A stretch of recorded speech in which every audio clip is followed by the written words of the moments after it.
acerca de las emisiones del Banco de Uruguay sobre su papel moneda durante el siglo XIX.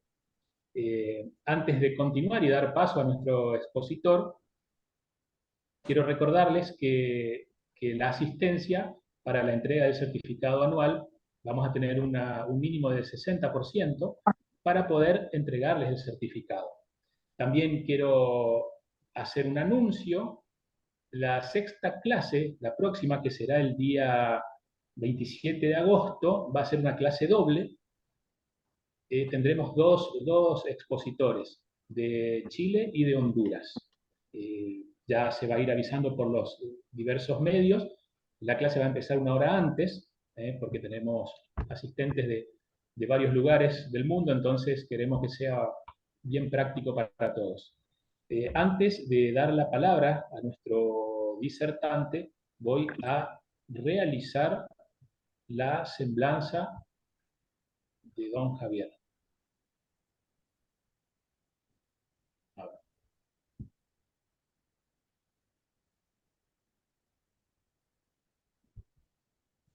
Javier Avilleira ha sido directivo del Instituto Uruguayo de Numismática, IUN, en diversas oportunidades, además de ser socio vitalicio. Es integrante de la Comisión Honoraria Asesora en materia de monedas y billetes del Banco Central del Uruguay desde el año 2012. Es coleccionista, expositor y conferencista. Es habitual colaborador de varias publicaciones numismáticas. Fue director de la edición de la revista digital de UNAN, Unión Americana de Numismática, en un periodo de 2 años, desde la revista número 13 a la revista número 24.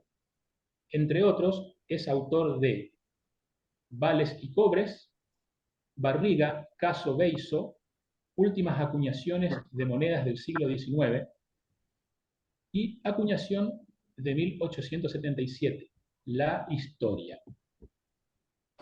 Bueno, vamos a dar paso a nuestro conferencista.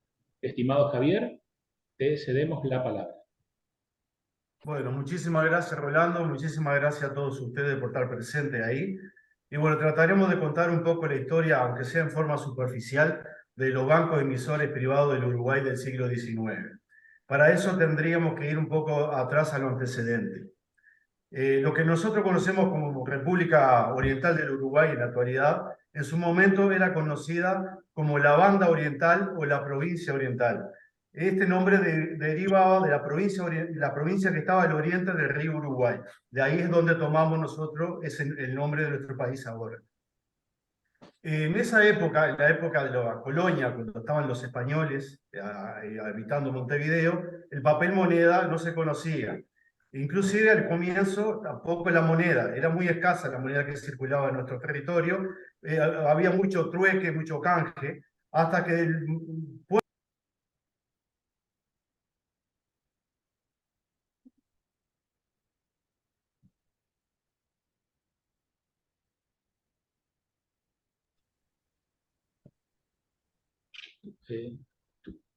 Perdón, ¿tu audio, Javier? No se escucha. ¿Tu audio? Don Javier, se fue el audio. A ver ahí. Sí. Sí, ahí. Ahí está. Bueno, Le voy a pedir otro favorcito, don Javier, perdóneme. Lo veo un poquito oscuro, si se echa más para atrás o hay más luz y entonces empezamos de nuevo. No hay problema. Ahí. Todavía lo vemos oscuro, es que falta como una luz extra. No sé si soy yo o es mi computadora. Y acá estoy con luces, pero no sé. Capaz que la cámara puede ser. No sé. A ver ahí, si pongo otra luz. Ahora sí. Ahí. Ahora sí. No, Comience de nuevo, don Javier, y perdone, cortamos eso en edición. solo se ve que se silenció o algo pasó acá.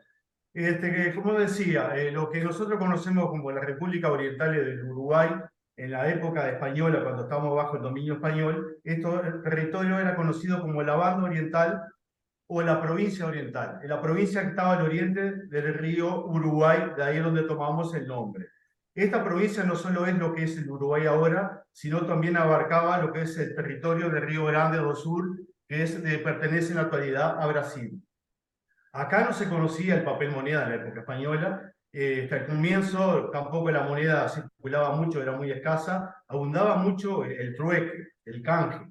Después, cuando el puerto montevideano fue habilitado a comerciar con otros puertos, ahí sí empezó a introducirse más monedas, no solo monedas españolas, sino monedas extranjeras, ya sea de oro y de plata. Algunos autores dicen que el papel moneda fue introducido en nuestro país, o en nuestra banda oriental en ese momento, por los portugueses cuando la invasión de 1816-1817. No solo esos portugueses traerían el papel, pero el papel no como billetes, sino pagarés. Porque hay algunos que dicen que habían billetes, pero no, en la actualidad no hay ningún documento que diga eso, que el billete de portugués circuló en la banda oriental. Lo que sí circularon las monedas de ellos. También introdujeron el cobre, moneda que no se conocía en este momento acá. Ahí está el título del trabajo de hoy. El cobre no era aceptado por los orientales en ese momento, pero también trajeron nuevas palabras que en la actualidad nosotros conocemos como vintém, cinquinho, vintém para la moneda de 20 centésimos, cinquinho para la moneda de 5 centésimos, y el patacón para la moneda de gran tamaño. Ya pasados los años, en 1822, cuando Brasil se independiza de Portugal, los portugueses se retiran de Uruguay, pero queda el imperio brasilero, acá comienzan a haber pequeñas revoluciones para tratar de conseguir la independencia de nuestro país. Entonces llegaríamos al año de 1825, cuando Uruguay, o sea, la provincia oriental, se declara independiente, estando igual los brasileños ocupando nuestro territorio. Ahí nosotros nos unimos con las Provincias Unidas del Río de la Plata. Eso hizo que las Provincias Unidas del Río de la Plata introdujeran su ejército a nuestra banda oriental para combatir con los brasileños. En el año 1826, en Buenos Aires, se crea el Banco Nacional de Buenos Aires y emite billetes para pagar a la tropa que estaba en combate.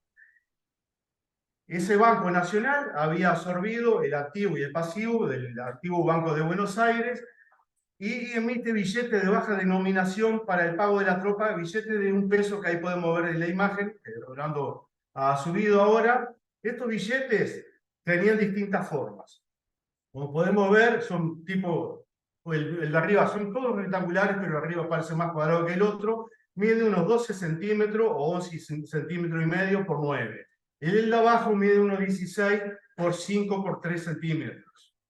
La característica y la diferencia de estos billetes con el billete que circulaba en Buenos Aires es que en la parte inferior derecha del billete, o sea, a la izquierda del observador, dice caja de PO, que significa caja de la provincia oriental.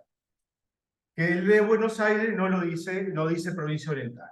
Eran papel simple, papel blanco, con tinta negra, firmados a mano, y se ponía el número también a mano.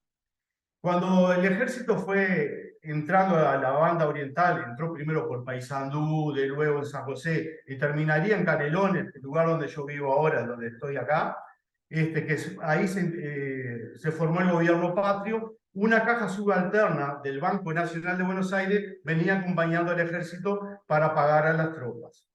Este billete de $1, que era el pago de los soldados, no era aceptado por los orientales ni tampoco por el ejército. Según crónicas de la época, lo usaban para armar tabaco, para fumar. O sea, porque no le daban valor. Ellos preferían un metal, ya sea de cobre o otro metal, pero no preferían el papel. Entonces se han hecho muy escasos estos papeles para conseguir, y hay variedades de firmas. Llegado el año 27, ya empezando con las luchas por la independencia y eso, ya Brasil, viendo que no podía combatirnos a nosotros, en la unión con el ejército argentino, se firmó después la Convención Preliminar de Paz de 1828, en la cual Uruguay pasaba a ser la banda oriental un estado oriental, hasta 1830, en cual debería jurar la Constitución. Esa Constitución nos daría una independencia ya casi más definitiva de cualquier país, ya sea de Brasil o de Argentina. Entonces nosotros ya también dejaríamos de formar parte de las Provincias Unidas del Río de la Plata. Ese billete circularía acá a esa época hasta 1828, 1829, cuando se retiraron las tropas argentinas. Si Rolando puedes pasar tu siguiente imagen ahí, te agradezco.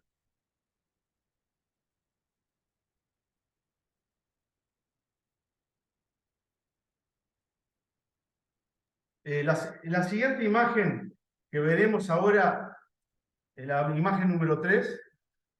Testolino, si la puedes cambiar, por favor. Ahí está, perfecto. Ya Uruguay independiente, después del primer gobierno, que era el gobierno de General Fructuoso Rivera, que fue de 1830 a 1834, entraría el gobierno de Oribe.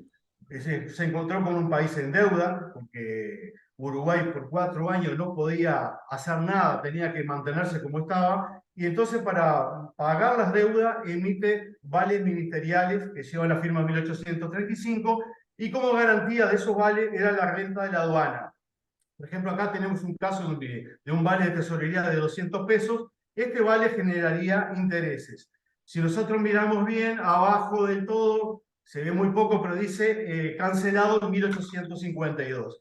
O sea, todos los meses ese vale iba generando un interés. Si yo tenía ese vale y lo quería canjear antes, me iban a dar solamente los 200 pesos y no los intereses del vale. Siguiente página, si me haces el favor, Rolando, te agradezco. Sí, sí. Tarda un poquito, pero... Sí, no hay... Ya seguimos la historia del Uruguay.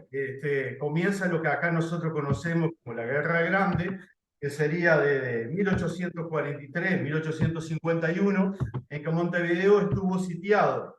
Dentro de Montevideo se encontraban las tropas de Rivera, o las tropas de lo que en ese momento se conocía por el Partido Colorado, y en el interior de nuestro país se encontrarían las tropas de Oribe o el Partido Blanco.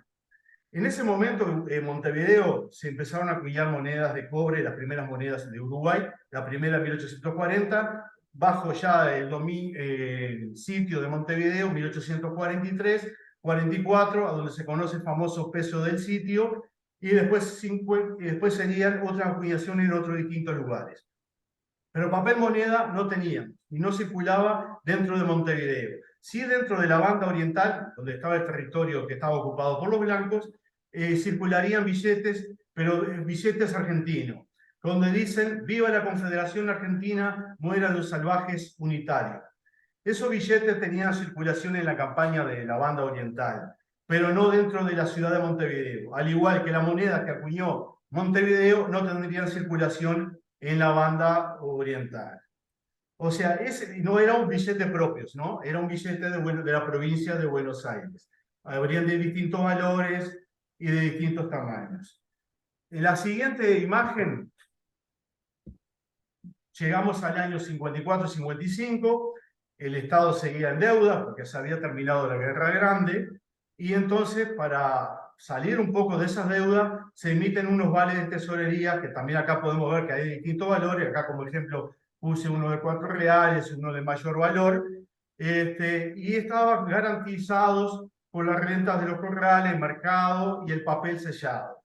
Estos también, parecido a los de 1835, generarían un interés a la persona que comprase esos vales o aportase esos vales, y serían cobrados en el futuro con el valor que habían puesto más los intereses.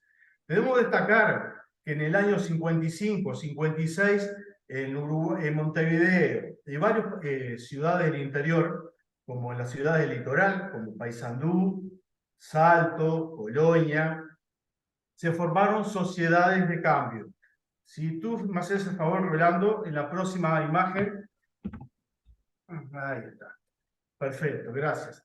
Las sociedades de cambio, ¿qué eran? Eran comerciantes que tenían mucho poder económico, entonces se juntaron por la falta de papel moneda y emitieron su propio papel moneda. La garantía era la firma de ellos, la garantía era la firma comercial. Con esos billetes la gente podía ir y comprar en los mismos comercios que ellos emitían el papel moneda. Acá la característica de estos billetes emitidos, que eran sin autorización del gobierno, eran que estaban en valor de reis. Pero el rey no como rey de la moneda brasilera, sino como centésimos de la moneda española. Es una pequeña diferencia, ¿no? El rey se sigue usando el mismo sistema que el portugués, pero equivalente a centésimo. Vamos a encontrar billetes de 120 rey, de 240, de 320, 480, 640, 960 y así sucesivamente 1920 hasta llegar a una onza. Si ahí, por ejemplo, dice, reconoce este billete por 120 reis, pagadero al portador, por 128 billetes de estos, de 120 te pagan una onza de oro sellado, que eran 15.360 pesos. Esta sociedad de cambio no solo fue en el litoral del país, como ya dije, sino que también hubo en el interior del país, como en Tacuarembó, en Melo, lo que es actual Cerro Largo, y circularían un tiempo. Muchos de estos serían en un futuro bancos, que serían el origen de los primeros bancos del Uruguay. Si pasamos a la siguiente imagen, ahí está, tenemos el Banco Mauá. Este Banco Mauá estaría en nuestro país unos 20 años aproximadamente, 20 o 21 años. Tenemos que ir a la historia de Irineo Evangelista de Sousa, que Irineo Evangelista de Sousa es conocido como el Barón de Mauá. Esta persona tuvo su primer contacto en 1851 con nuestro país al terminar el sitio de Montevideo. Él tuvo contacto con Andrés Lama, que era el jefe político en ese momento de Montevideo y había sido el embajador ante Brasil, y fue Lamas a pedir a Brasil ayuda en dinero para salir de las deudas de nuestro país. Ahí conoce a Irineo Evangelista de Sousa, en el cual le prometió no solo dinero, sino que le prometió armas y tropas para la ciudad, para nuestro país, para salir un poco de las deudas. Eso creó un compromiso político y económico de nuestro país con el Barón de Mauá. El Barón de Mauá obtendría su título en 1854, el título de barón, por todas las obras que había hecho en su país. Fue el primero en introducir el tren en su país, tuvo astillero, hizo un montón de cosas que le valió el título de barón. Acá se instaló en 1856 provisoriamente en la calle Piedras, en el número 104 y 106, pero sin ayuda, sin el permiso del gobierno y por propia decisión, empezó a emitir billetes el 1 de julio del año 56, billetes de 480 centésimos, o sea, de medio patacón. Eso hizo que el secretario de Hacienda hiciese cerrar el banco, que no estaba autorizado a abrirlo, y a que este Barón de Mauá tuviese que recoger todo ese dinero y quemarlo y destruirlo. No conocemos bien ese papel que circuló en su primera instancia, suponemos que sería el mismo que se usaría después cuando estaba autorizado a emitir papel moneda en 1857. Aquí tenemos en el medio, si pueden ver el billete acá la imagen de Irineo Evangelista de Sousa. Si en la siguiente página, si me haces el favor, Rolando.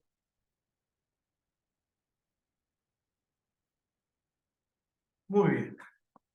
El Banco Mauá sí fue autorizado a funcionar a partir del mes de julio de 1857. Se le dio un permiso por 20 años y estaría situado su casa principal después en la calle de la esquina Cerrito y 33. Este señor emitiría papel moneda de distintos valores y lo haría por 20 años, como ya se dijo anteriormente, y tendría en su banco varios altibajos. Cerraría varias veces, pero el gobierno lo protegería por ser una de las personas que había aportado para la economía de nuestro país, y a su vez se le debían muchos favores. Este banco tendría sucursales, primero en Salto, luego en Paysandú y después en distintos lugares de nuestro país. Irineo Evangelista de Sousa, también es conocido como el Barón Mauá, en 1874 fue que trajo el hilo eléctrico que conectó Portugal con Brasil y el Río de la Plata. Y ahí le valió el título de Vizconde de Mauá. Vamos a encontrar títulos de 100 pesos del año 69 y 74 con la firma de él, que serían firmados por Barón de Mauá o Vizconde de Mauá. Debido a los sucesos que pasaban en nuestro país, por ejemplo, en 1865, se hizo un curso forzoso de las notas bancarias. Es decir, debido a la crisis económica que estaba sufriendo el Banco Mauá, el gobierno decretó un curso forzoso por 6 meses de las notas de banco. Es decir, que el banco no podía cambiar el billete por el oro, que en ese momento era canjeable por oro y plata. Eso hizo que al asumir Flores el poder, anulara ese decreto y hiciera que las notas fuesen cambiadas por oro y plata inmediatamente. Ahí está, perfecto. Y entonces, salvando un poco la dignidad del Banco Mauá. El Banco Mauá tendría, como yo dije, sus altibajos. En 1866 se declararía un segundo curso forzoso de las notas, esta vez sí bajo el gobierno de Flores, debido al crack financiero ocurrido en Londres en 1866, en la cual la baja del algodón produjo que varias casas financieras tuvieran que cerrar, y eso produjo que en Uruguay también todo el mundo quisiese cambiar su papel moneda por billetes de banco. Aquí lo que me está mostrando Rolando ahora es el Banco Comercial, que el Banco Comercial fue instalado en Uruguay en 1857. El antecedente del Banco Comercial es la Sociedad de Cambios de Montevideo. Estaba formada por grandes propietarios que tenían barcos, que tenían astilleros, que tenían comercios. Por ejemplo, tenía campos, estancias, y bueno, después que pidieron autorización de formar un banco también basado en la sociedad de cambio. Y sus primeros billetes serían utilizados por la sociedad, lo mismo que usó la sociedad de cambio, lo usaría este banco hasta tener su papel moneda propio. Los primeros billetes, ya sea del Mauá o del Banco Comercial, eran billetes litografiados, es decir, que eran billetes simples. Por ejemplo, los del Banco Mauá, los primeros eran unifaz, eran un papel blanco solamente, con tinta negra y firmados a mano. Lo mismo pasaría también con los billetes del Banco Comercial, hasta que después se fueron mejorando y irían haciendo impresos en varios lugares. Por ejemplo, en Banco Comercial, los primeros billetes eran de la litografía de Jeque y Coas, y después los mandarían a hacer en Londres con Browning y Wilkinson. El Banco Comercial es un banco de larga duración en nuestro país. Este banco dejaría de emitir papel moneda en 1887, cuando se fundó el Banco Nacional, pero seguiría trabajando como banco hasta el 2002, hasta hace pocos años atrás, en la cual dio quiebra, ¿no? Pero como el emisor estuvo varios años, también emitiría papel moneda de distintos valores y de distintos papeles y de distintas firmas, porque iría cambiando de gerente varias veces también. Pero fue un banco muy importante y lo fue hasta la actualidad, hasta hace pocos años atrás. Debemos aclarar también que en el año 1860 hubo una ley emitida en nuestro país, que es la ley de que no autorizaban a las sociedades de cambio ni pequeños bancos que no tuvieran grandes capitales a emitir papel moneda. Esa prohibición hizo que varias sociedades de cambio, como la del litoral, no funcionasen más, y algunas tuviesen que hacer también formarse como un banco. En la siguiente imagen, si tú me haces el favor, Rolando, bueno, acá tenemos el Banco Comercial. Es una sede nueva que tuvo en la calle Cerrito y Zavala, que todavía sigue estando ese edificio. Hasta el 2002 funcionó como banco, y después ya seguiría, ahora está el Ministerio de Vivienda y otras cosas, oficina del Estado ahí. En la siguiente página, si tú me haces el favor, ahí está. Este es el Banco Comercial de Salto. Ese es el primer banco formado en el interior del Uruguay, en el interior del país. Este estaría en el litoral norte del otro país, y se fundó en 1858 y tuvo una duración también, no fue muy larga, duró 11 años, en la cual se emitió papel moneda. Estábamos investigando con un amigo de Brasil que se llama Igor Silva, que vive en Portobelo, que que está haciendo un trabajo muy bueno sobre el papel moneda de Uruguay.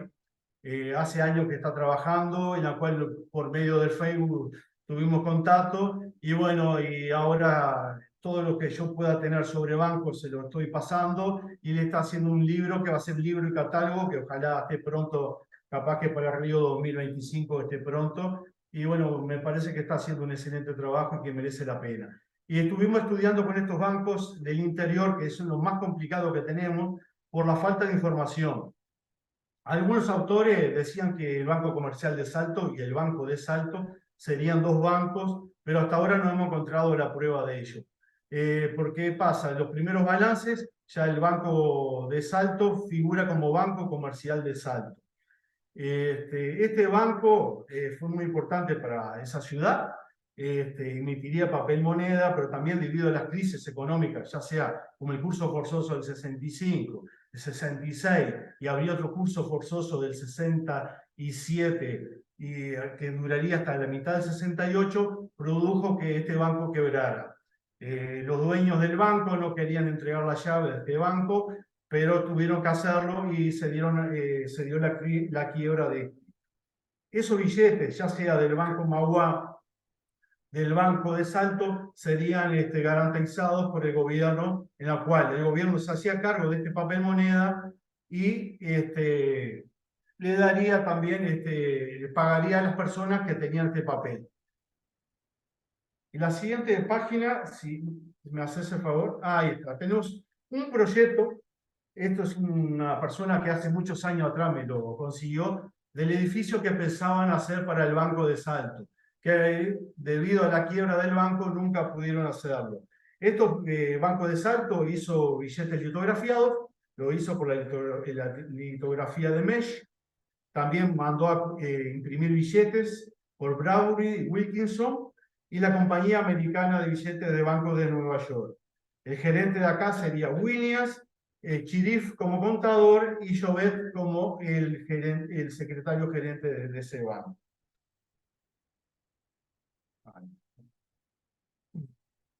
Siguiendo, tendríamos el segundo banco en el interior y el cuarto en nuestro país. Acá se nos había presentado un problema cuando estábamos investigando con Igor, porque muchos autores nombraban que existían dos bancos. Los datos que encontrábamos eran de que era un banco solo, pero hasta que al final sí pudimos encontrar que en realidad al su comienzo fueron dos bancos, con 5 días de diferencia. Insólito para una ciudad del interior con muy pocos habitantes. Se le autorizó primero al Banco de Paysandú a instalarse y enseguida, a los 5 días, al Banco Comercial de Paysandú. El que llegó a emitir papel moneda primero fue el Banco de Paysandú, pero al poco tiempo, se ve que a los meses, hubo una fusión entre estos dos bancos y se fusionó el Banco de Paysandú con el Banco Comercial de Paysandú y se emitiría billete con el nombre de Banco Comercial de Paysandú a partir de 1865. Hay una ley de bancos en el Uruguay que fue hecha en el año 63 cuando se pasó al sistema métrico decimal, en el cual el Uruguay dejaría ya de usar el sistema español y los billetes de esos que estaban en la denominación de portuguesa, y tendríamos el billete en el cual se fijaría para los 10 pesos, se llamarían doblones, o dos doblones no de 20 pesos. El doblón era equivalente a 10 pesos de plata, dos doblones, 20 pesos de plata.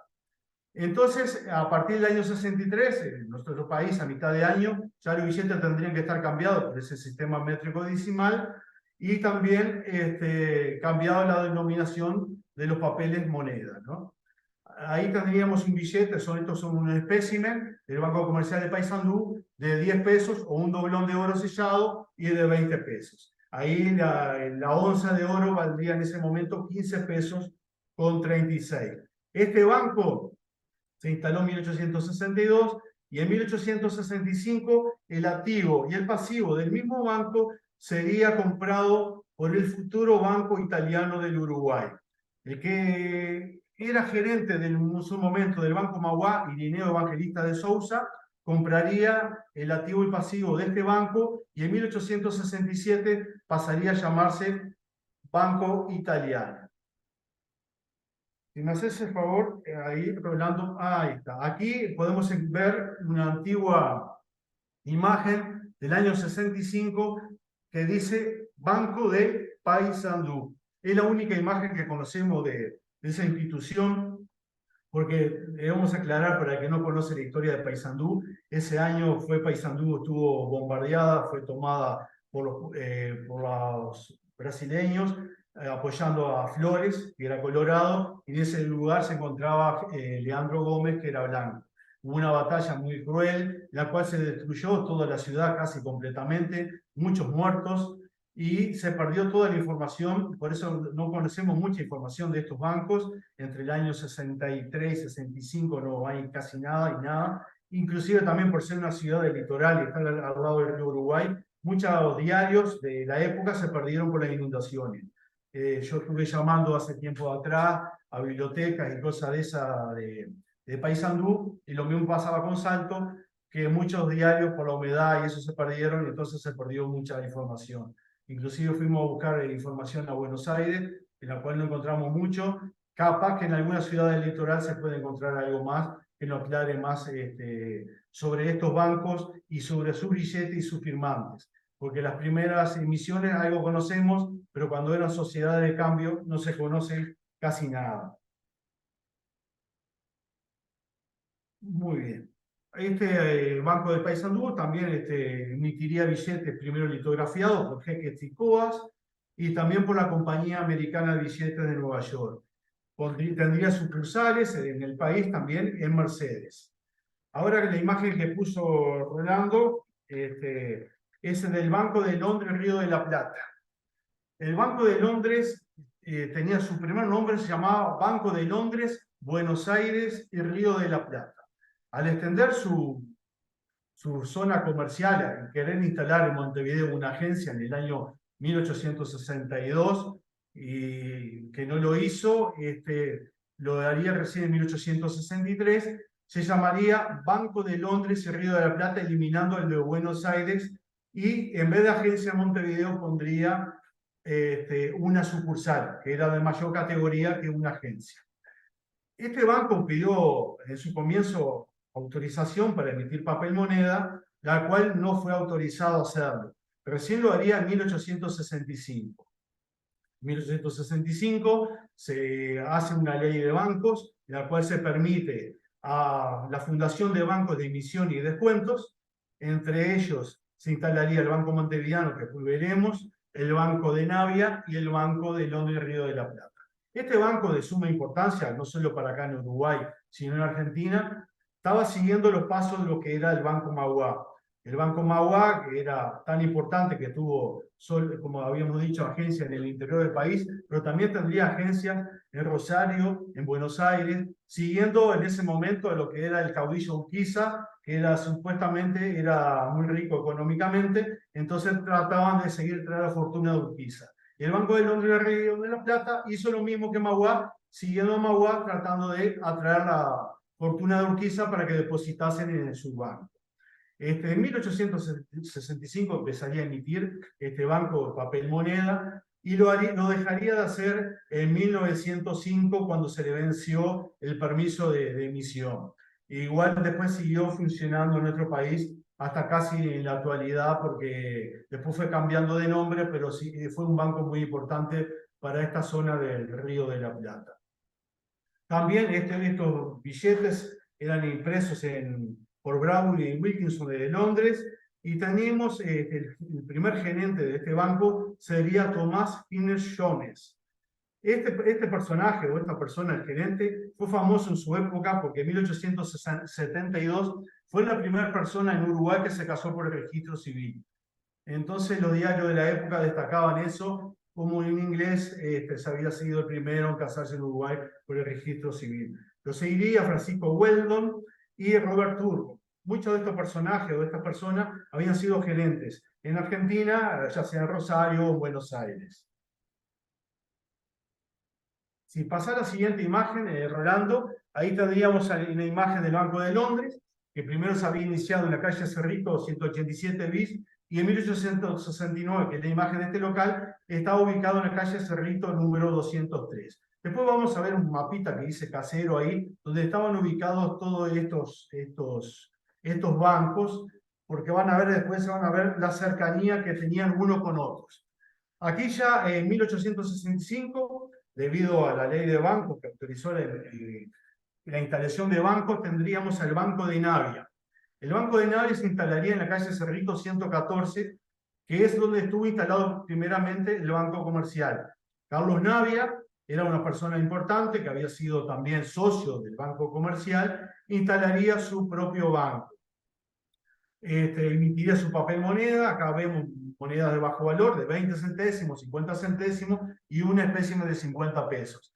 La moneda de bajo valor, o el billete de bajo valor, era solo por autorización del gobierno debido a la falta de moneda fraccionaria en nuestro país. Debemos acordarnos que nuestro país era escaso en moneda fraccionaria. Las monedas que se habían acuñado en 1840, después se acuñaron 44, 54, 55, la primera en el extranjero en el 57, después en el 69, y acá estamos hablando que entre el 57 y el 69 no habría monedas, y se usaba la moneda vieja basada en el sistema métrico decimal, o sea que la de 40 centésimos pasaría a circular por 4 centésimos.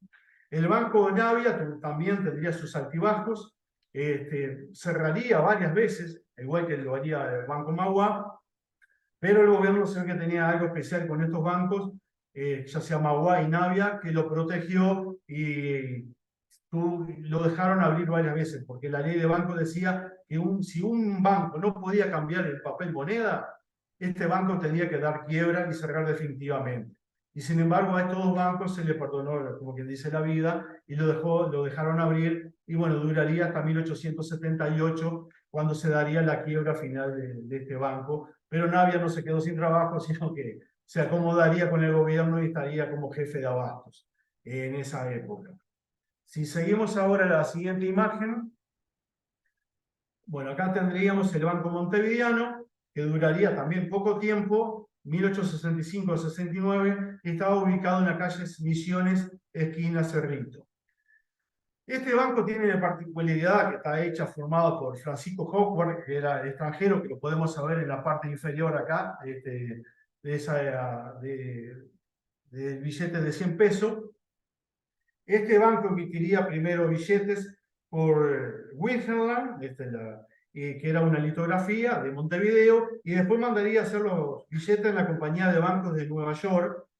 Y la particularidad de este billete que mandó a imprimir Hawkworth es que tendría la imagen de él. Sería el primer billete con la imagen de un propietario de un banco en el billete. Pero no lo llegó a ver porque cuando llegó el papel moneda esta persona fallecería. Son billetes muy lindos, la litografía la podemos ver que era de gran importancia artística. Muchas de las viñetas son semejantes a otros papeles monedas que se encuentran en otros países. Por ejemplo, acá tenemos a Cristóbal Colón, el billete de 50, el desembarco de él arriba. O sea, esas viñetas ya se conocen como en otro papel moneda de otro billete. Abajo el perro guardián, cuidando el cofre del tesoro. Este Banco Montevideano también pondría sucursales en Canelones, Cerro Largo, 33, y el gerente principal de esta institución sería Pedro Varela, que sería presidente de Uruguay, que debido después a una diferencia que tuvo en el Senado con otras personas, tuvo que huir hacia Buenos Aires, hasta después que volvería años después. Ahora si me pasa la siguiente imagen, te agradezco, Rolando, ahí. Bueno, acá tenemos el Banco Oriental, que estaba ubicado en la... El Banco Oriental funcionaría, como vemos, también pocos años, 1867-1873. Ha dejado muy lindos billetes, su litografía también, o los dibujos que tienen, fueron hechos por la Compañía Americana de Billetes de Nueva York, y tendrían valores de 20 centésimos, 50 centésimos, 1 peso, 5 pesos, 10 pesos, 20, 50 y 100 pesos. Este banco, como ya dije, empezó a funcionar en el 67, en el mes de noviembre. El gerente principal sería Manuel Anacleto Silva. Manuel Anacleto Silva era un político uruguayo, fue senador, había sido gerente del Banco Montevideano que vimos anteriormente. Y también cuando se produjo el cierre de este banco en el año 73, tendría un problema esta persona porque sería declarado dentro de la quiebra del banco y fue puesto preso, porque se consideraba que el gerente tenía responsabilidad de la quiebra de este banco y estaría preso, y ahí se generó una pequeña disputa entre él y otras personas hasta que sería liberado a través de los meses. Seguimos la siguiente imagen. O sea, vamos dando un pantallazo general del papel moneda porque la historia de los bancos sería más profunda y si no, se llevaría mucho tiempo. Acá tendríamos el famoso Banco Italiano, que duraría muy poco tiempo, 1867 a 1868. Habíamos dicho que Francisco da Costa Guimaraes había sido gerente del Banco Magua, se fue de ese Banco Magua, renunció, y en 1865 había comprado el activo y pasivo del Banco Comercial de Paysandú. En 1867 fundó el Banco Italiano, en el cual estaba incluido el Banco Comercial de Paysandú, más las sucursales de ese banco y otras sucursales que instalaría en nuestro país, como en Mercedes, Tacuarembó, Cerro Largo, Durán, San José y en Buenos Aires mismo. Magua, cuando hablaba de Francisco da Costa Guimaraes, dijo: este señor me robó la flor innata de mi clientela. Es decir, que le había sacado los mejores clientes, los que tenían más dinero, para fundar su banco. Este señor, cuando se fijó su sueldo, porque aparte de ser dueño del banco, se fijó un sueldo mensual, era de 3.000 pesos de la época. Cuando un diputado, un senador, ganaba 200 pesos o menos. O sea que era un sueldo bastante alto para lo que era, y no sé, por eso es una de las causas que el banco tampoco aguantaría su funcionamiento, porque había que pagar ese sueldo. Primero estuvo instalado provisoriamente en la calle Piedra número 56, y después se instalaría en un edificio propio. Sería inaugurado en el año 68, si tú pasas la siguiente imagen, ahí la podemos ver. Ese edificio que vemos ahí, que tiene una ochava ahí, sería un edificio muy importante porque se instalarían a partir de ahí después varias instituciones bancarias. Primero fue hecho para el Banco Italiano, ahí era una caballeriza, que es un lugar que supuestamente se inundaba, había una zona de pantano, y se hizo ese edificio que después sería sede del Banco Unión, de la Junta de Crédito Público, de la Comisión de Extinción de Billetes y el inicio del Banco República del Uruguay, que en la actualidad sigue funcionando. El Banco República del Uruguay se instalaría ahí en 1896, la Junta de Crédito Público en 1870, la Comisión de Extinción de Billetes en 75, y en el año 71 estaría el Banco Unión, que ahora después veremos quién va a ser el mismo gerente que estamos hablando ahora. Más abajo, allá atrás, se ve el edificio de la Bolsa, que es un edificio que fue muy importante en su momento, pero lamentablemente ese edificio se tiró abajo y toda esa cuadra en la actualidad forma lo que es el Banco República del Uruguay. Ahora la siguiente imagen, que si tú me haces el favor, Rolando, ahí está. Bueno, acá es un mapa, como yo dije, un planito de la ubicación de los primeros bancos en la ciudad vieja de Montevideo.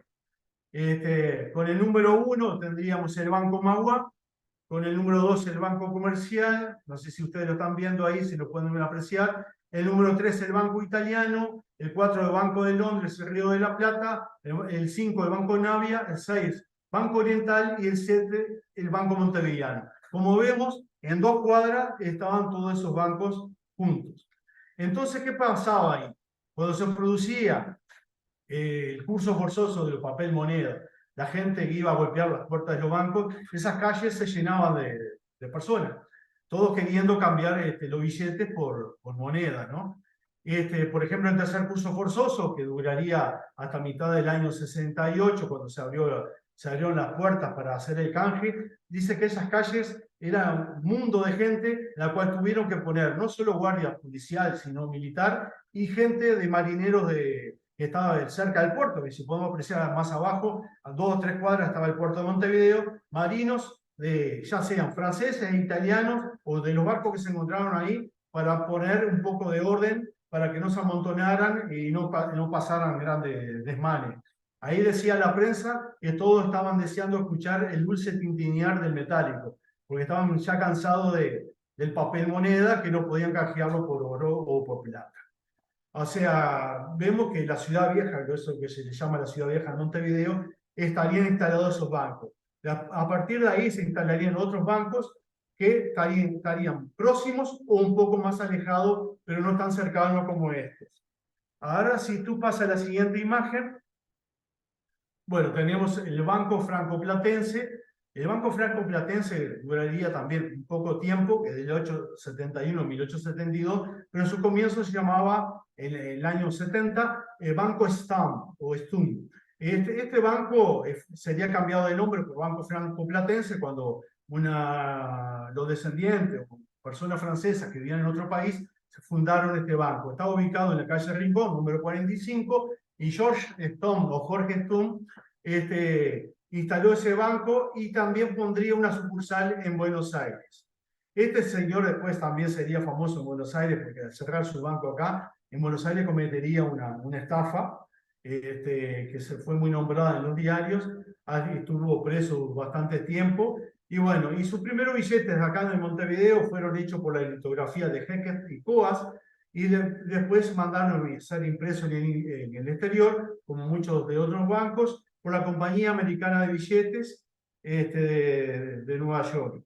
George Stam dejaría en su lugar, cuando se fue a Buenos Aires, acá a Montevideo, a León Domenech como gerente del banco, y también este banco tendría sucursales en el interior del país, como en Mercedes, Paysandú, Salto, Cerro Largo, Artigas, Canelones, Colonia y Rocha. O sea, pero lamentablemente, debido a todos los sucesos económicos que pasaban en nuestro país y los cambios en la economía, las altas y las bajas, duraría muy poco tiempo también. La siguiente imagen, si tú me haces el favor, perfecto. Acá tenemos el Banco Unión. El Banco Unión fue fundado por el nombrado ya Francisco Luis da Costa Guimarães, que había fundado, que fue empleado del Banco Magua, como dije antes, fundó el Banco Italiano y fundaría el Banco Unión. Fundido el Banco Italiano, él mismo compró el activo y el pasivo del Banco Italiano para fundar el Banco Unión. Esto lo haría en el año 71, a mediados de abril, y emitiría solo papel moneda ese de 10 pesos. Pero este banco no llegó a durar un mes. Empezó a mitad de abril a funcionar, y a mitad de mayo ya dio quiebra. Este billete fue hecho por la litografía de Messi Williams, inclusive llegó a fundar 2 sucursales, en Salto y en Paysandú, pero debido a que no pudo mantenerse con el balance de la época, por las deudas que tenía ya el banco en sí en su comienzo, cerraría su puerta inmediatamente. Y la otra noticia que encontré de este señor, de Francisco Luis da Costa Guimarães, en 1873, que estaba viviendo en París, y ahí donde fue que falleció ese mismo año. Seguiremos con otro banco más, que este banco se llamaría el Banco Mercantil de Río de la Plata. El Banco Mercantil tendremos su antecedente como el Banco de Warkling, que estaba instalado en 1872, y en 1873 sería comprado por una compañía inglesa y duraría hasta 1877 como banco emisor. Este estaba instalado en la calle Misiones, número 202. Este banco fue conocido primero como Banco también Erlanger, por el barón de Erlanger, que era uno de los dueños de la empresa, o si no, Banco Comercial de la Plata. Pero ese nombre se fue cambiado por Banco Mercantil para no confundirse con el otro banco comercial que estaba en Montevideo.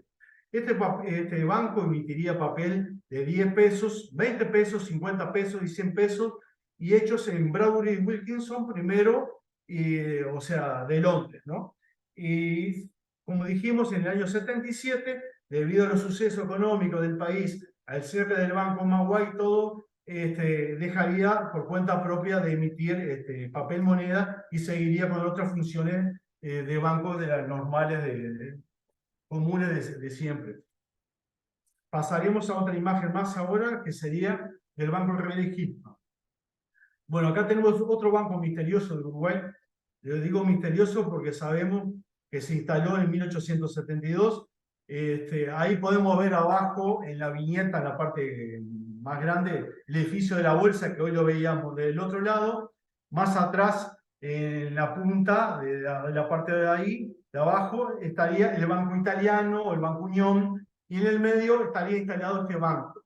Este banco supuestamente empezó a funcionar en 1872 y se le conocen billetes de 10 pesos. Pero los billetes que se conocen hasta ahora, que hemos encontrado, son todos del número 33.000 o 32.000 para arriba, están nuevos, sin firmas. No hemos encontrado balances que nos digan este banco hizo tanto billete. Tampoco hemos encontrado cuándo empezó a funcionar y el cierre del banco. Sí sabemos que hay autores que dicen que la sociedad comercial esta cerraría en 1882, pero los bancos de la época lo nombran en 1872, pero no se le conoce el billete, no se le conoce el balance. En 1875, debido a los sucesos económicos de nuestro país, se le nombra, pero después, hasta 1882, en lo cual se dice que había fallecido uno de los dueños, daría quiebra a esta casa bancaria, pero supuestamente ese papel moneda no salió a circular, o por lo menos no se han encontrado billetes de eso circulando. Así que es una de las deudas que tenemos, que estamos tratando de investigar. Hemos mirado diarios, documentos de la época, ya tanto como el Banco Comercial de Paysandú y el Banco de Salto, que también tenemos un debe con estos bancos.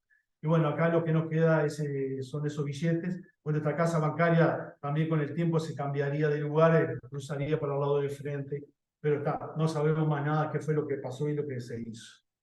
Ahora en la siguiente imagen, si tú me haces el favor, bueno, tenemos el Banco Villamil, que este banco funcionó desde 1877 hasta 1885, estaba en la calle Rincón, número 40, y el único papel moneda que emitiría es el valor de 10 pesos. Pero lo extraño de esto es que este billete recién empezó o se hizo para el año 1881. Primero funcionó como una casa bancaria normal. Villamil había formado una sociedad bancaria en el año 1874, una sociedad de giros y de créditos. En 1879 esta casa bancaria se encontraba en la calle 33, número 169, y como dijimos, el gerente era Pedro Villamil, que también había sido empleado del Banco Montevideano. Los billetes fueron hechos por Brown y Wilkinson de Londres, muy lindos, la litografía de su papel moneda, y también muy escasos. Hay de estos billetes que hemos visto, muchos son muy difíciles de conseguir. ¿Por qué pasa? Que los billetes se cambiaban por oro o por plata, y más los billetes grandes, un billete de 10 pesos podía ser canjeado por 10 monedas de plata, y muchos de estos bancos que se fundieron fueron absorbidos por el gobierno, y el gobierno fue canjeando esos billetes a través de los años y se los fue destruyendo, y muchos han perdido también por el tiempo, por la humedad, el agua y todas esas cosas. Si pasamos a la siguiente imagen, acá tendremos uno de los bancos también que fue muy importante para nuestro país, es el Banco Inglés del Río de la Plata, que se instaló en Montevideo en 1885 y duraría hasta 1891, y se instaló en la calle Misiones 115 al 119. Este banco tendría sucursales en Buenos Aires, en Rosario de Santa Fe, en Paysandú, en Salto, y los billetes, como dijimos, fueron hechos en Londres, y el gerente sería Juan McClinder. Los billetes fueron hechos por Bradbury Wilkinson, y en 1890, debido a la caída del banco en Londres de la firma de los Baring Brothers, o los hermanos Baring, produjo que este banco se cerrara sus puertas. Entre ese lapso, entre 1887 y 1891, en Uruguay se había formado un banco que era el Banco Nacional, pero no lo pusimos acá porque el banco era mitad del gobierno y mitad de privado. O sea que ya parecería ser un banco oficial. Ese banco oficial duraría del 87 al 91 y se cerraría su puerta en 1890. Sus billetes seguirían circulando hasta 1891, y debido a la crisis ocurrida con el Banco Inglés del Río de la Plata, este Banco Nacional cerraría su puerta definitivamente, igual que lo haría el Banco Inglés del Río de la Plata. En la siguiente imagen Si tú pasas, ahí tendríamos un edificio que mandó construir este Banco Inglés de Río de la Plata en 1890, ubicado en la calle 25 de Mayo y Zavala. En la actualidad este edificio sigue estando. Este banco pasaría después a pasar, el Banco Español de Río de la Plata pasaría a ocupar este edificio, que es muy lindo y muy bello. Y bueno, quedó la arquitectura en ese momento y el Banco Inglés casi no lo pudo utilizar. La siguiente imagen tendríamos el Banco Italiano del Uruguay. El Banco Italiano del Uruguay se instalaría en 1887, descendientes italianos, presidente de Montevideo, fundarían este banco y los billetes serían hechos por la compañía americana de billetes de Nueva York y su primer gerente sería Alejandro Talici. En ese billete podremos encontrar, por ejemplo, el billete de 10 pesos, una alegoría de Italia y Uruguay abrazados, imágenes de un lado de Italia, del otro lado de Uruguay, y abajo el conde de Cavour y a Garibaldi del otro lado. Garibaldi fue una persona muy importante para la unificación italiana y debemos destacar que Garibaldi estuvo en Uruguay instalado durante el sitio de Montevideo y luchó por la gente que estaba en el sitio de Montevideo, o sea, luchó por lo que en ese momento eran los colorados de Uruguay. Y después se iría a vivir a Italia, pero él estuvo viviendo en la ciudad vieja de Montevideo mucho tiempo, la cual también tendría a sus hijos. De abajo tendremos la imagen de abajo, el billete de 100 pesos, a Víctor Emanuel, el rey de Italia, y el último rey de Cerdeña, y a Cristóbal Colón. Este banco, como se dice ahí, sí, dejaría de emitir papel moneda en 1910, aunque la autorización de ese banco para emitir sería hasta 1907. Pero debido a que todavía circulaban muchos billetes de esos y mucha gente no le tenía confianza en lo que en ese momento era el Banco República, todavía seguían teniendo billetes de este banco particular, lo dejaron 3 años más hasta que sí, definitivamente en 1910 su papel moneda dejó de circular. Muchos autores hasta este momento decían que era 1907 el momento, cuando se dejarían de circular esos billetes, pero no hemos encontrado sí, información que confirma que eran 3 años más. En la siguiente imagen, si tú pasas, Rolando, tendríamos el Banco Italiano de Uruguay, el edificio que en la actualidad sigue estando, pero ya no como banco, sino como un edificio de depósito, que es lo que lo tiene un juzgado de Montevideo. Bueno, en su momento la prensa destacaba lo que era este edificio, lo que era el mobiliario del interior del edificio, lo que eran los escritorios, lo que eran los mostradores, lo que eran las cortinas, pero lamentablemente eso parece que estaría todo, en la actualidad, casi todo abandonado. Ahora sí pasamos, ya nos queda un poco menos, así que bueno, pasaremos al Banco de España y Río de la Plata. Este banco se instaló en 1887 hasta 1893 como emisor, después seguiría funcionando, pero no como emisor. Eso debido al cierre del banco inglés que vimos anteriormente, que produjo que estas instituciones bancarias posteriores duraran poco tiempo como emisores, siguieran haciendo sus funciones de banco común. Estaba ubicado en la calle de Rincón, número 50, entre Misiones y Zavala. Acá podemos ver también en los dibujos, por ejemplo, el billete de 100 pesos a Cristóbal Colón,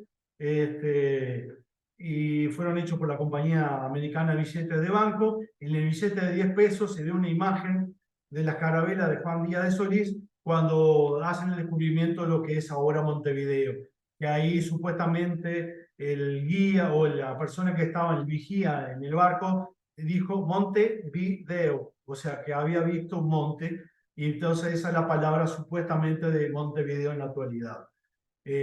Así que bueno, son billetes muy lindos, la litografía de esos billetes, los dibujos de estos billetes son preciosos, pero son muy escasos. De estos billetes la verdad que no se ven mucho, inclusive gente que colecciona billetes o que teníamos billetes, no los tenemos y conocemos imágenes, y muchas imágenes las conocemos de colecciones privadas o de bancos, o a veces por algún billete falso conocemos cómo eran los billetes verdaderos de la época. Ya nos quedarían un par de bancos más y terminaríamos. terminaríamos la charla. El próximo banco sería el Banco Popular del Uruguay, otro banco que duraría muy poquito.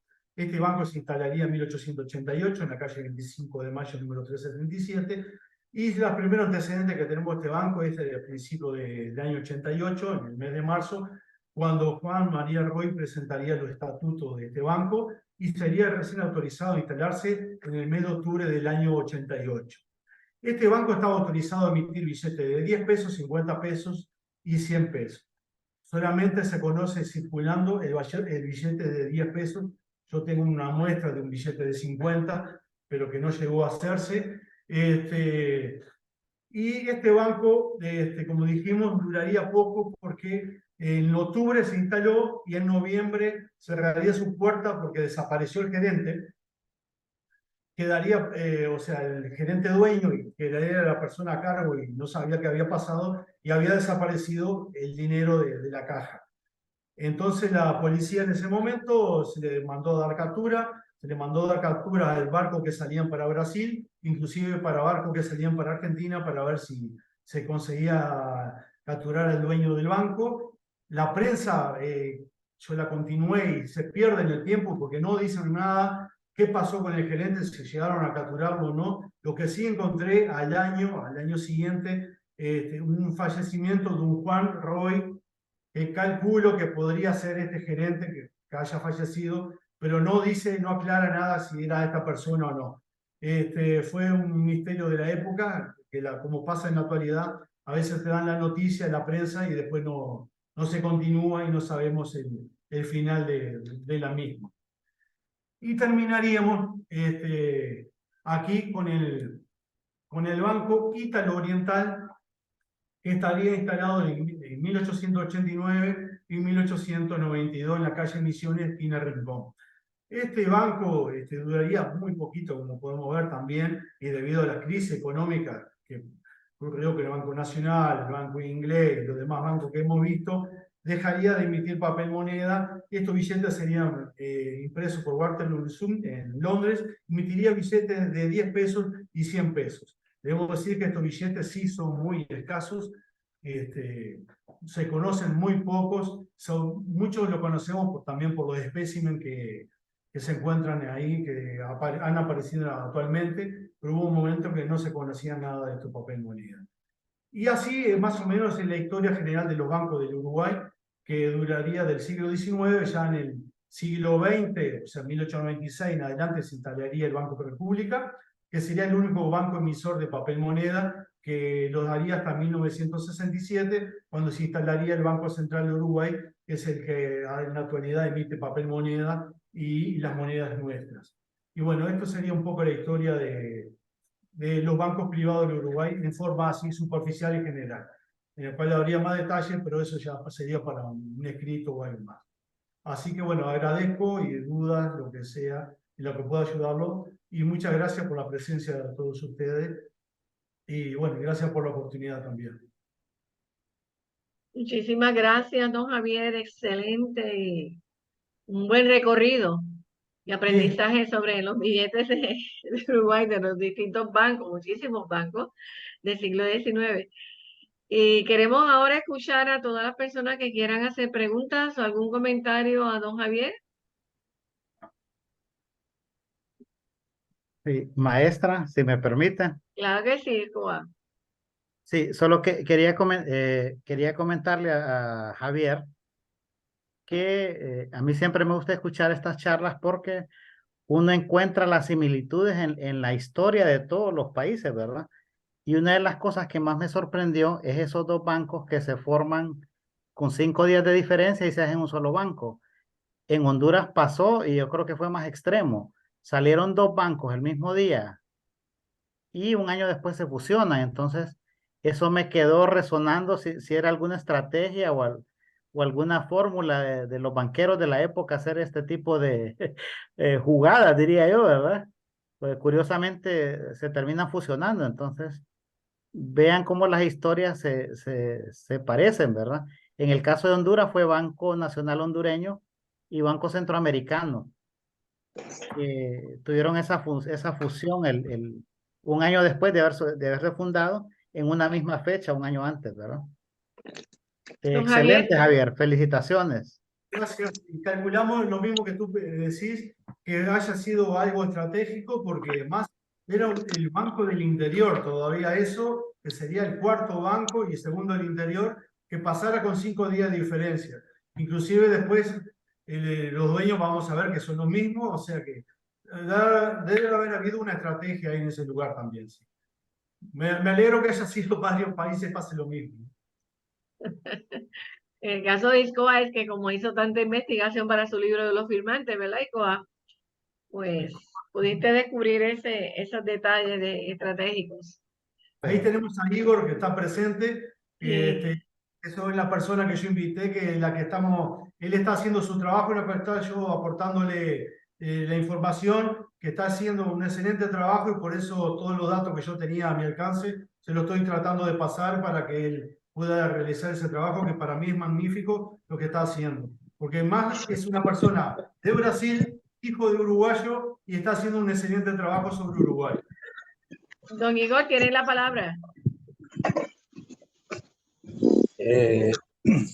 Buenas tardes.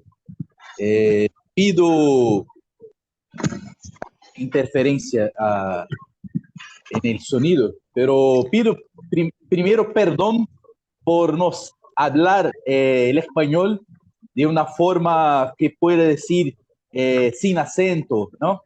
Yo soy brasileño, yo nací en Brasil y entonces no tengo el español como la lengua nativa, ¿no?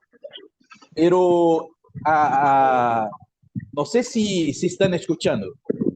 Sí, le Sí, estamos sí, escuchando, sí. muy bien. Perfectamente. Específicamente sobre este banco de Paysandú, Banco Comercial de Paysandú, que se fusionaron después. Ellos, los socios, fundaron una sociedad de cambios de Paysandú. Y creo que por alguna razón ellos se pelearon y parte de los socios hicieron el Banco de Paysandú y parte de los socios hicieron el Banco Comercial de Paysandú. Y después vieron que no había la posibilidad de continuar separados porque era una ciudad chica, pequeña, ¿no? Entonces después hubo la fusión de los dos bancos en el año siguiente, ¿no? Pero lo que quiero decir es que para mí es una satisfacción de participar de esa tertulia, ¿no? Y en la realidad, cuando Javier Avillera habla que yo estoy haciendo el trabajo, ¿no? Es una modestia de la parte de él, porque los aportes a este trabajo, él que está me haciendo, ¿no? Yo hago el estudio, yo ya vi más de 100,000 imágenes de billetes en internet para hallar los billetes, hallar las diferencias, las variantes, todas, ¿no? Y él me conduce porque en la realidad, ¿quién es la autoridad? Es él, ¿no? Yo soy apenas vamos a decir, un funcionario público de Brasil, artista plástico, ya hice formataciones de muchos libros, ya hice muchos trabajos de traducciones de otros libros, pero esta es la primera vez que yo me veo haciendo este trabajo. Y creo, y una cosa que quiero decir, ¿no? Como yo soy brasileño, no tenía el conocimiento de la historia de Uruguay y la historia del Río de la Plata. Y para mí, cuando yo veo un billete de Uruguay en mi álbum, no imaginaba la cantidad de sangre y de sufrimiento que todo esto causó a las personas de Uruguay, esta cuestión de los billetes del siglo XIX. Creo que fue un trauma tan grande que en toda la literatura de Uruguay, a respecto de numismática, ¿no? Que yo veí, apenas 10% de ella se habla de billetes. Muy poco mismo. Creo que, y también había en Uruguay en aquella época, en el siglo XIX, había ¿cómo se puede decir? Las personas no querían hablar de papel, querían hablar de metal, de oro, plata, pero papel nadie quería, ¿no? Bueno, esto aporte que yo quería decir, yo quiero decir que el libro, si salir en 2025, yo voy a quedar satisfecho, pero yo no sé si, creo que más 3 años de trabajo, porque yo ya leí, estoy leyendo, por ejemplo, Historia Económica de Uruguay, Historia Económica de América Latina, muchos libros de historia, tengo bibliografía de 300 libros en mi computadora, entonces es algo muy difícil. Y tengo la dificultad también que los coleccionistas uruguayos son muy celosos con sus colecciones, ¿no? Entonces, el acceso a las imágenes de los billetes es muy difícil. Y la falta de información, hay muy blancos en en la, en la información de Uruguay, en la información literaria de Uruguay con relación a los bancos, ¿no? Y creo también que hubo la destrucción de documentos porque había fraudes, ¿no? Como Javier dijo, hubo gerentes que huyeron con la plata, ¿no? Entonces, debía haber algunas fraudes y eso hizo con que la información quedase muy escasa. ¿Está bien? Muy Bueno, bien, es lo que tengo a decir y gracias, muchas gracias bien. por todo y saludos acá de Brasil, de Amazonia brasileña. ¿Está bien? Encantada, señor Igor. ¿Alguien más tiene comentario o preguntas para don Javier? Oli, Oli. sí, digo, primero, este caballero que acaba de hablar habla mejor español que mucha gente que yo conozco. La pregunta es, ¿en qué lugar se creaban estos billetes? ¿Dónde los imprimían? ¿Allí mismo en Uruguay o en Estados Unidos o en Europa o en varios lugares? Los billetes fueron primero, muchos de estos bancos, litografiados en Uruguay, en Montevideo, varias litografías. Después fueron hechos también en Londres y en la Compañía Americana de Billetes de Nueva York. Según el banco, según el origen del banco, según dónde lo mandaban a imprimir o a hacer. Por ejemplo, los bancos ingleses o Banco Maguá lo mandaban a hacer a Londres, como algunos bancos, como el Banco Comercial de Paysandú, lo fueron mandados a hacer a Nueva York. O sea, todo dependía también de la oferta que tuvieran o de la gente de esas empresas que anduviera en nuestro país y presentase su propuesta de hacer los billetes, ¿no? Y de muchas litografías, como no sé si pudiste apreciar, son semejantes en distintos países que venían, viste, con un catálogo y cada banco armaba su propio billete a su gusto y semejanza, ¿viste? Y bueno, sería más o menos ahí aproximado la respuesta. Correcto, gracias. No, Bien, gracias. Ricardo Pagán. Sí, muy buenas tardes.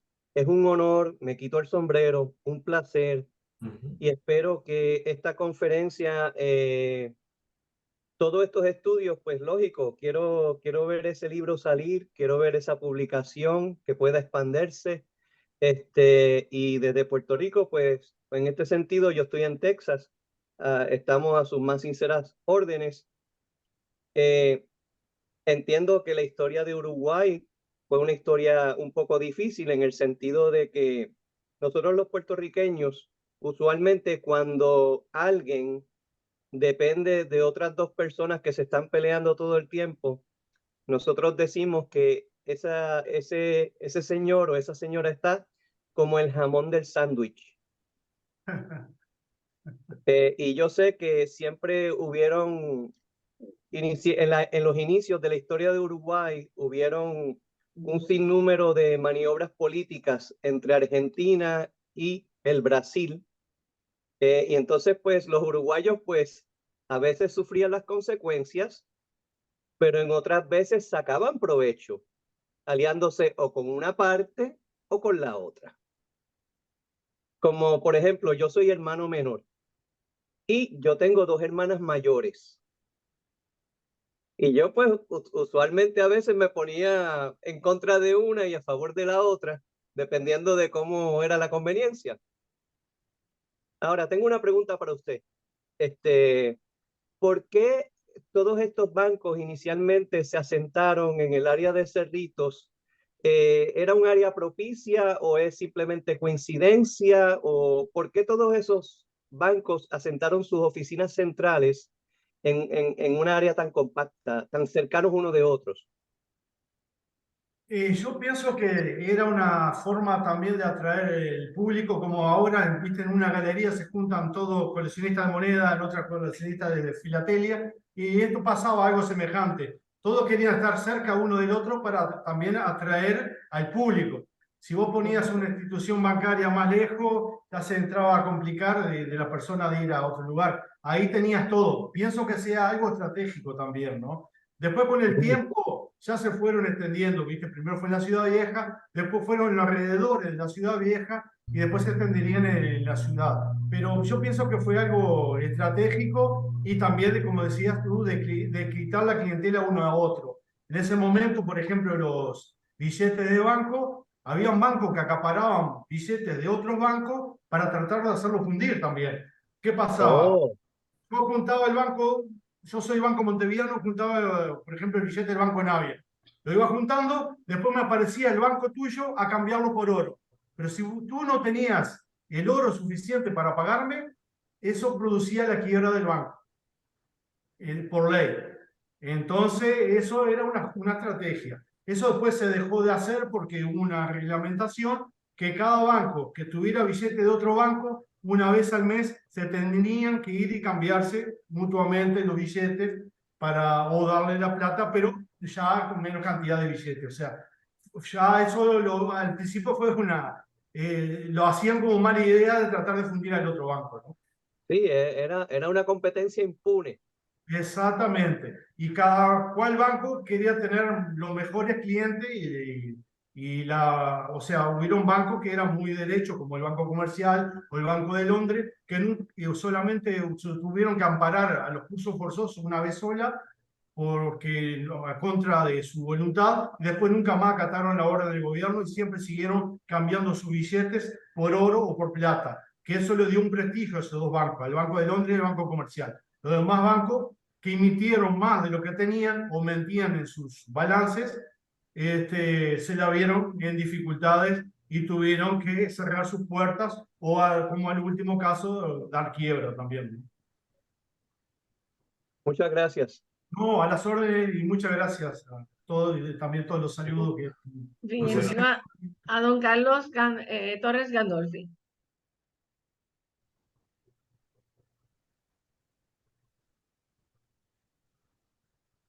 Don Carlos, Es no se un oye. gran placer estar comunicado con mi amigo Javier. ¿Cómo estás, Carlos? ¿Todo bien? No tan bien como usted, pues, estimado Javier, pero tratando de estar bien. No te creas, ¿no? Lo felicito de corazón. Muchas Pero le gracias. voy a dar un dato. Sí, Resulta que una pequeña historia. Yo estaba con una persona que me dijo, usted es un coleccionista de billetes. Sí, le dije, yo colecciono billetes. ¿Sabe una cosa? Yo soy el representante de Chile en la Bolsa de Londres donde se transa el cobre. Y un día llegó uno de los agentes y me dice, mire señor, en la caja de fondo hemos encontrado una serie de láminas que tienen las imágenes de billetes del Banco Edward de Chile. Y hay otras también. Pero estas son de Chile y usted como es representante de Chile, ¿qué hacemos con estas planchas? Entonces yo le dije, mire, por favor, dígale a ese agente inglés que la done a la Casa de Moneda de Chile. Estaba yo en la Casa de Moneda cuando estaba con el secretario de la Casa de Moneda de Santiago, de Chile, y me dice, don Carlos, acaba de llegar unos ingleses y quieren mi presencia. Y resulta que eran los ingleses que venían a dejar las láminas de los billetes en libras esterlinas que había mandado a hacer a Inglaterra el Banco Edward, en libras esterlinas. Había de 1, de 5 y de 10 libras esterlinas, que son billetes que se conocen, pero aquí tenemos las planchas. Entonces yo me pregunto, si usted hace una diligencia en la Bolsa de Londres de que si hay unas planchas guardadas en las cajas de fondos de estas agencias, ¿por qué razón? Porque la gente dejaba las planchas en la Bolsa de Londres como garante de seguridad. Entonces, a lo mejor usted se va a encontrar, a lo mejor esa misma agencia no era la única de Chile, sino que a lo mejor tiene de otros bancos. Y usted se va a encontrar con las planchas que pueden llegar a ser donadas a una institución como el Banco Central de Uruguay, si es que llegan a encontrar una de las planchas de Uruguay. No hay peor diligencia que la que no se hace. Usted tiene que ponerse en contacto con la Bolsa de Comercio de Londres, donde se transan las acciones y el cobre chileno también, y preguntar si realmente ha habido, o sea, se ha encontrado unas planchas en el fondo de la caja de fondos de esa agencia. Y yo le garantizo que usted va a conseguir algo. Porque a través de lo que yo le dije a este general, era un general porque era en el periodo de Pinochet, que era el que estaba a cargo de las transacciones del cobre en la bolsa de Londres. Y él cuando volvió allá le dijo a los ingleses, por favor, esto háganlo llegar a la casa. Y ellos, en algún viaje comercial posiblemente, la trajeron. Y yo estaba ese mismo día, por una casualidad impresionante, estaba en ese momento y vi a los ingleses llegar con las láminas. Así que ese es un dato importante para su trabajo. Gracias, Javier.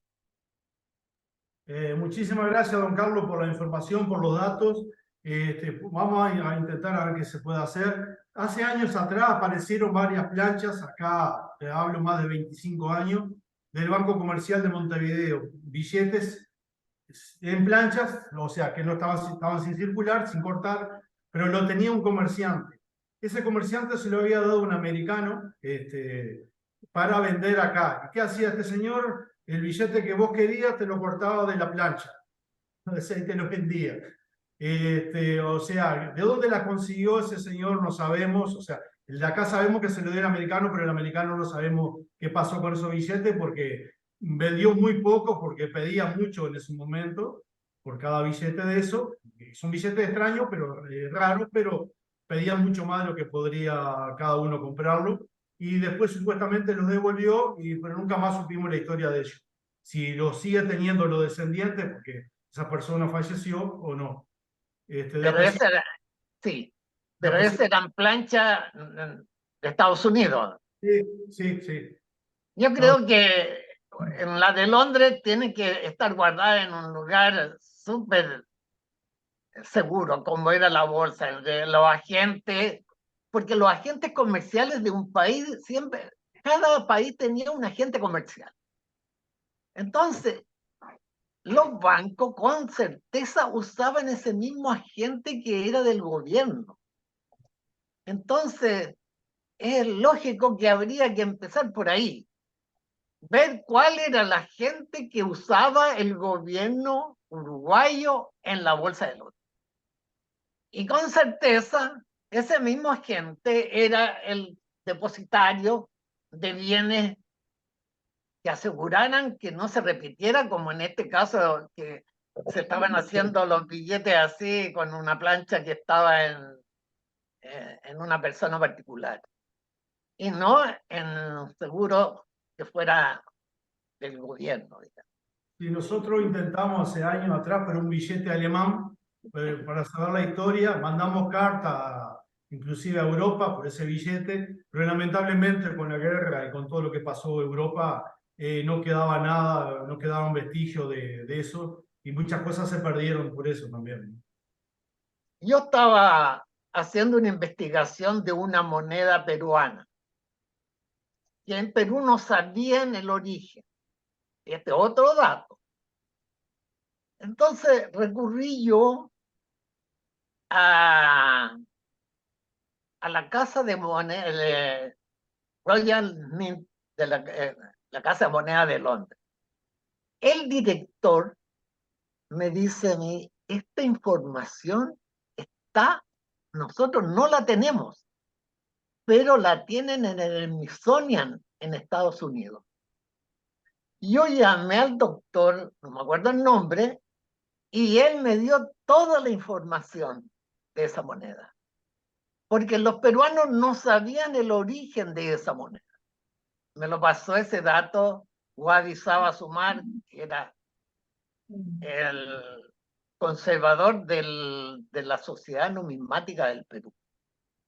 Y logramos tener la información de la Smithsonian. Así que usted, además de la Bolsa de Comercio, manda una carta al director de la Royal Smith Mint de Londres. Ya ve, cosas de Sancho Panza. O sea que hay mucho misterio y hay que resolverlo de un lado Y o del ahí, otro. con seguridad, le van a decir, mire, esta información está en el Smithsonian, porque los gringos tienen mucha información.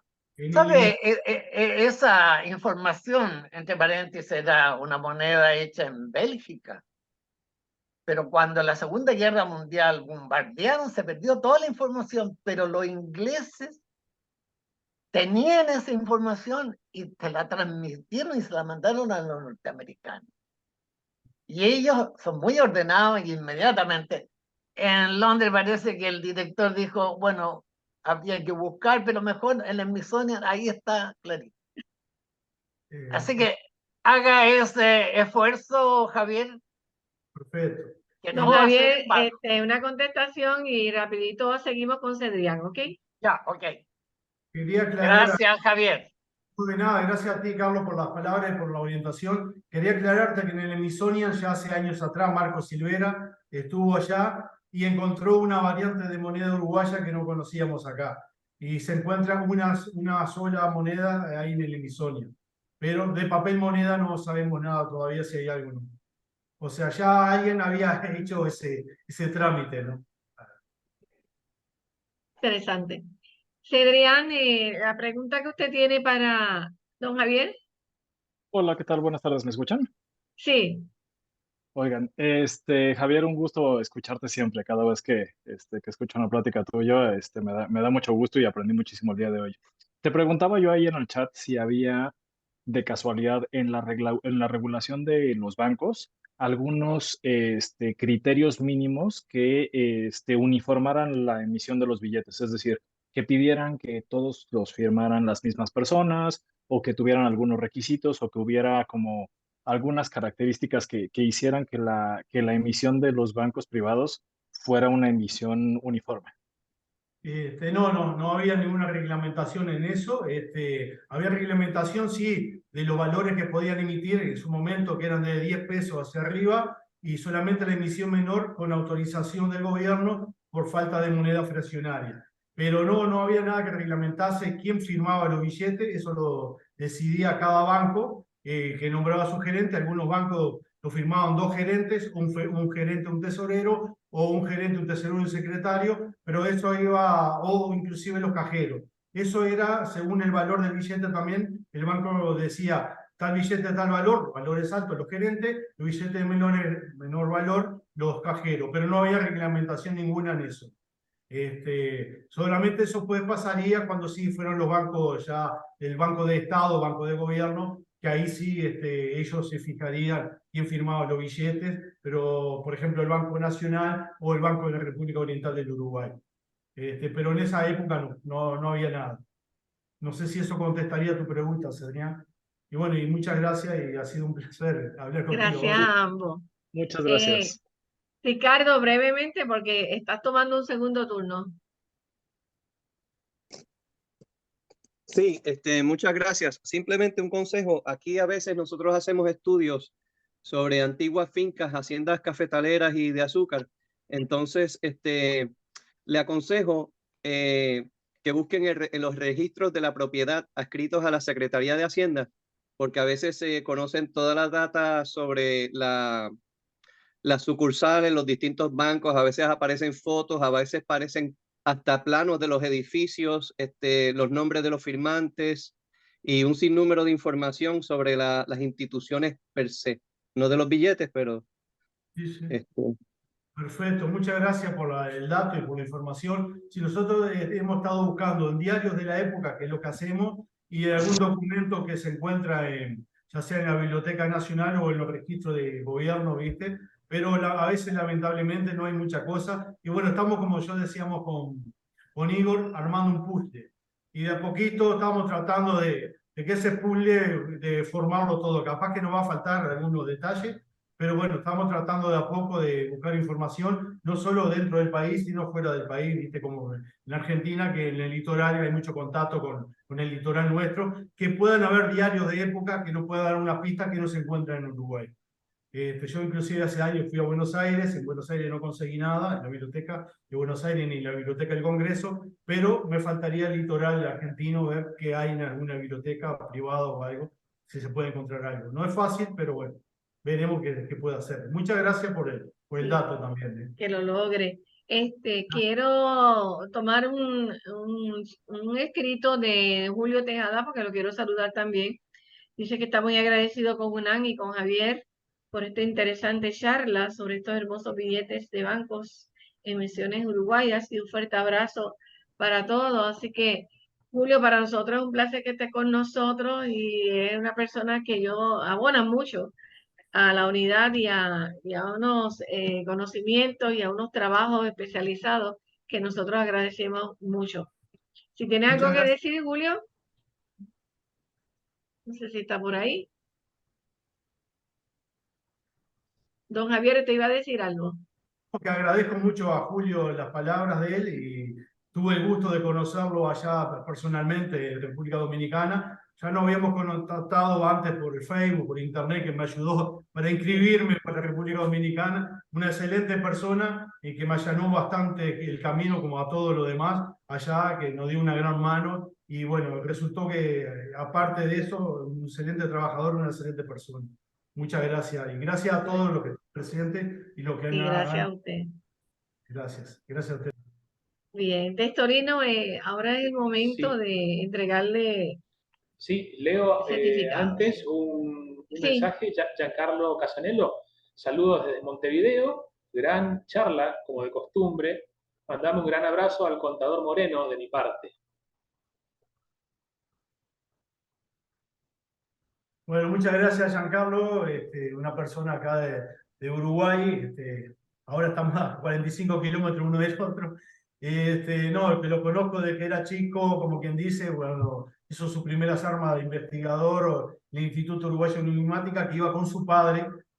Así que te estoy diciendo que hace muchos años que lo conozco ya, así que yo le llevo 12 años de ventaja, yo tengo 61, imagínate que era menor antes de edad, así que los años que nos conocemos. Pertenecemos al instituto como de años y bueno, uno de que siempre luchamos por ese instituto para tratar de mantenerlo vivo, ¿no? Muchas gracias. Bueno, de nada, Javier, como es costumbre, ya casi al finalizar la ponencia, hacemos entrega del certificado.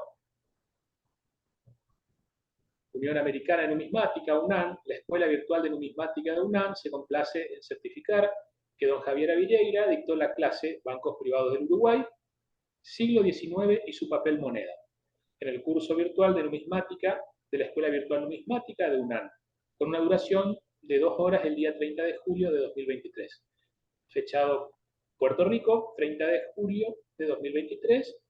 La doctora Damaris Mercado Martínez, directora ejecutiva de la Escuela Virtual de Numismática de UNAM, y mi nombre también como moderador de la querida escuela, que te lo voy a hacer llegar en estos momentos. Bueno, muchísimas gracias a ambos y a todos los presentes y todos los que estuvieron apoyando la charla. Y a ti, Rolando, también en particular por el trabajo que te hice dar para la charla, porque justo no podía compartir la pantalla y bueno, me diste una gran mano. Ya lo veníamos previniendo eso hace un mes y medio atrás, más o menos, que podía pasar. Y bueno, Fuimos precavidos, así que más allá que al principio costaba, es como que no me respondía adelantar, pero bueno, después parece que solucionó fácil, así que bueno. Bueno, gracias. Y queremos invitarle, ¿verdad, Testolino, a nuestra próxima clase? Exactamente, nuestra próxima clase va a ser el domingo 27 de agosto. Vamos a empezar una hora antes, ya se van a empezar a hacer la promoción, vamos a dejar en claro todo cómo se va a hacer. Vamos a tener 2 disertantes. Vamos a tener a don Bernardo Oliva de Chile y a Indira Mendoza de Honduras. Van a ser 2 disertantes que tienen unos temas muy interesantes, les garantizamos que va a ser muy atractiva la clase. Y también nuestra 7ª clase, ya les voy adelantando, el día 24 de septiembre, vamos a tener unos disertantes en el idioma inglés, con moderador en inglés, va a estar el doctor Ignacio Lezagasti Colón con nosotros. Así que bueno, garantizamos unas clases excepcionales. Doctora, le dejo el cierre. Gracias, Testolino. Siempre agradecida de tu buen trabajo y excelente coordinación. Saludo también a don Pablo antes de irnos, a Daniel y a cualquier otro que haya entrado más tardecito como Gio. Gracias por estar con nosotros y darnos de su tiempo. Y esperamos verles en la próxima clase virtual de UNAM. Vamos a cerrar este momento en la clase y luego entonces nos quedamos unos minutos para el diálogo de grupo. Muchas gracias.